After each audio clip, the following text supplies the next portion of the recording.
मित्रांनो, हा एक iPhone 15 Plus आलाय आपल्याकडं आणि याचा इन्सिडेंट असा झाला होता. हा ऍक्च्युली फुल डेड झालेला फोन आहे. प्रायमरी शॉर्टिंग जी असते मदरबोर्ड मध्ये, जी फुल शॉर्टिंग होते त्यावेळेस पूर्ण फोन बंद होतो. काहीच रिॲक्शन होत नाही फोन मध्ये, चार्जिंग घेणे वगैरे किंवा स्विच ऑन होणे, स्विच ऑफ होणे, कोणतेच रिॲक्शन होत नाही फोन मध्ये. तर मी आता याला चेक केला आणि त्यावेळेस मला कळालं की चार्जिंग सेशन मध्ये प्रॉब्लेम झालेला आहे. मित्रांनो, चार्जिंग सेशन मध्ये काय प्रॉब्लेम होतो हे मी तुम्हाला थोडक्यात दाखवतो. आता मी माझ्या कम्प्युटरच्या स्क्रीनवर दाखवतो, तिथं बघा तुम्ही. हा 15 Plus चा मदरबोर्ड आहे. ह्याची चार्जिंग आयसी असते.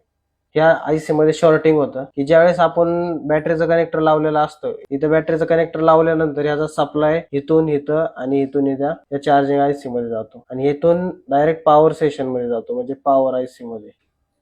अशा प्रकारे शॉर्टिंग होतं मदरबोर्ड मध्ये. आता आपण याचे चार्जिंगचं जे सेशन आहे ते ओपन करणार आहे आणि हा मदरबोर्ड आपण रिपेअर करणार आहे. तर मित्रांनो, मला सांगणं एवढंच आहे की तुम्ही ज्यावेळेस चार्जिंगला लावून फोन यूज करता, तर फोन तसा यूज करू नका. कारण की बरेच वेळा आता फोन तर डेड होतात नॉर्मली, ही चांगली नॉर्मल गोष्ट आहे.